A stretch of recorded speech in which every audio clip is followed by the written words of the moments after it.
Baik, perkenalkan nama saya Nestan Teresia Natalia. Saya dari kelas 4 AD, jurusan akuntansi Fakultas Ekonomi di Universitas Metodis Indonesia.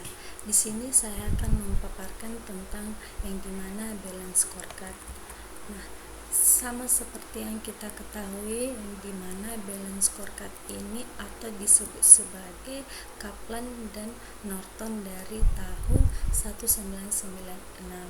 Nah, balance scorecard ini merupakan suatu sistem manajemen pengukuran dan pengendalian yang secara cepat, tepat, dan berkomprehensif dapat memberikan pemahaman kepada manajemen tentang kinerja institusinya.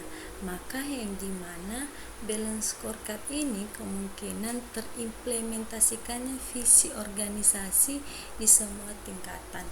Dan kedua pendekatan yang harus digunakannya ialah yang bersifat partisipatif hingga mendorong komitmen manajemen terlibat secara sistematis dalam pencapaian visi organisasi. Nah, ada beberapa faktor dalam pengukuran keseimbangan yang harus dilakukan, yaitu keseimbangan antara pengukuran eksternal untuk stakeholders dan pelanggan serta pengukuran internal dari berbagai proses bisnis internal, inovasi serta proses belajar dan pertumbuhan.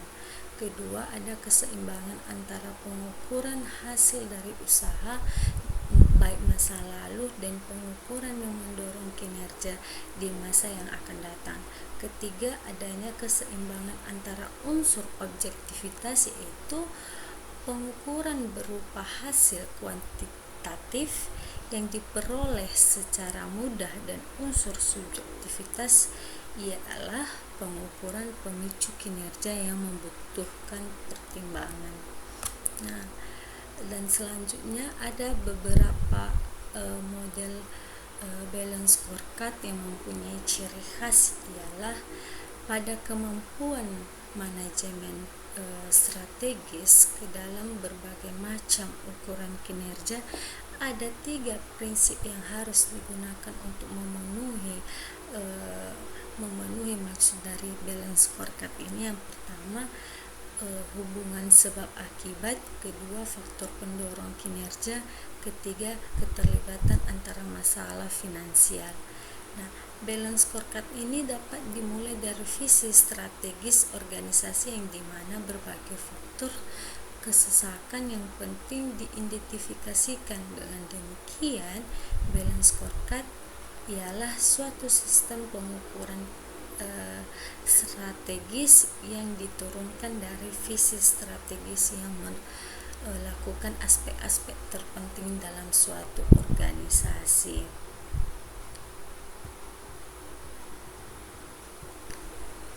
Nah, selanjutnya ialah ciri-ciri sistem balance scorecard yang mengandung unsur di berbagai berikut, yaitu merupakan suatu aspek dari strategis organisasi yang menetapkan pengukuran kinerja melalui mekanisme organisasi antar tingkat manajemen. Ketiga, mengevaluasi hasil kinerja secara terus-menerus guna memperbaiki pengukuran kinerja pada kesempatan selanjutnya. Dan ada juga beberapa konsep balance scorecard yang harus kita ketahui. Yang pertama, menggambarkan visi misi masa depan untuk seluruh organisasi. Yang kedua, menciptakan pemahaman atau menyeluruh, mampu menciptakannya dalam model yang harus baik dan sesuai dengan strategis yang harus kita lakukan. Ketiga, ada faktor pada perubahan usaha yang harus kita lakukan dalam memanfaatkan indikator-indikator utama yang dapat teridentifikasi. Dan terakhir ialah menyebabkan terorganisasinya proses pembelajaran dan tingkat ekskulatif. Nah, yang kedua itu yang harus kita ketahui ialah perspektif pelanggan, yang dimana dalam perspektif pelanggan ini dalam salah satu manajemen untuk mengidentifikasikan segmen pelanggan dan segmen pasar yang harus dimasuki oleh perusahaan tersebut. Ada juga tentang customer value yang bisa dapat terbagi 3. Yang pertama, atribut produk atau jasa yang bisa dihasilkan oleh perusahaan. Kedua, yang membangun hubungan antara pelanggan dan membangun persepsi pelanggan tersebut. Nah, ketiga, ada perspektif proses bisnis internal yang harus kita ketahui. Dalam perspektif ini, perusahaan harus mengidentifikasi proses bisnis internal yang penting harus kita lakukan oleh perusahaan dengan sebaik-baiknya, karena proses internal tersebut bisa menghasilkan nilai yang diinginkan oleh pelanggan dan akan dapat memberikan kembali atau bisa retur yang harus diharapkan oleh para pemegang saham. Nah, ada kedua, perspektif proses bisnis internal dan proses pengolahan operasi, proses pengolahan pelanggan, dan proses inovasi. Yang keempat, ada perspektif pembelajaran dan pertumbuhan, di mana perspektif ini mengukur kesiapan sumber daya yang dimana oleh perusahaan dalam menjalankan kegiatan-kegiatan yang merupakan tujuan strategis dalam perspektif internal bisnis. Kesiapan dari sumber daya yang harus dimiliki oleh perusahaan tersebut ada 3, yaitu kesiapan sumber daya manusia, kesiapan sistem informasi, dan kesiapan organisasi. Yang harus kita ketahui ialah balance scorecard ini sebagai inti dari sistem manajemen strategis, yang dimana balance scorecard menekankan bahwa semua ukuran keuangan atau non keuangan harus menjadi bagian dari sistem informasi untuk seluruh karyawan pada semua tingkat organisasi yang berdasarkan visi, misi, dan strategis dari suatu unit usaha tersebut. Yang kedua, visi dan strategis itu tersebut bisa diterjemahkan ke dalam 4 perspektif masing-masing. Ada pada umumnya sistem manajemen tradisional berfokus pada anggaran, sehingga pelaksanaan strategis perusahaan sangat tergantung pada anggaran dan ketersediaan.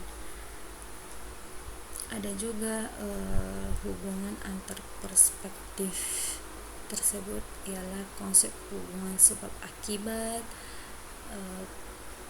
perspektif pembelajaran dan pertumbuhan, yang dimana perusahaan mempunyai suatu strategis untuk meningkatkan produk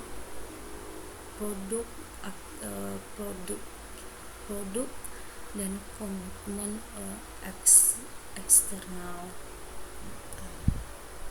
Ada juga beberapa manfaat keunggulan balance scorecard. Balance scorecard ini dimanfaatkan untuk setiap tahap untuk sistem manajemen strategis, dari tahap perumusan strategi sampai tahap implementasi dan pemantauan keunggulan pendekatan balance scorecard dalam sistem perencanaan strategis adalah mampu menghasilkan rencana strategis yang dimiliki oleh karakteristik sebagai berikut. Yang pertama, komprehensif, koheren, seimbang, dan pengukur. Nah, inilah ada juga beberapa implementasi balance scorecard. Beberapa perusahaan mencoba mengimplementasikan konsep balance scorecard dengan tujuan untuk memperbaiki kinerja finansial mereka untuk mempengaruhi perubahan kultur yang dapat mengandung dari perusahaannya. Nah, menurut sebenarnya balance scorecard ini memiliki fokus yang sama dengan praktek manajemen tradisional, yaitu sesama-sama terorganisasi pada customer dan efisiensi atas proses produk, tapi membuat berbeda-beda balance scorecard ini yang bisa memberikan suatu kerangka pengembangan organisasi. Nah, selanjutnya adanya kelebihan yang memiliki oleh balance scorecard yang mendorong semakin banyaknya perusahaan yang diinginkan mengimplementasikan konsep balance scorecard. Baik, sekian dari pemaparan yang saya jelaskan tentang balance scorecard. Sekian dari saya, terima kasih.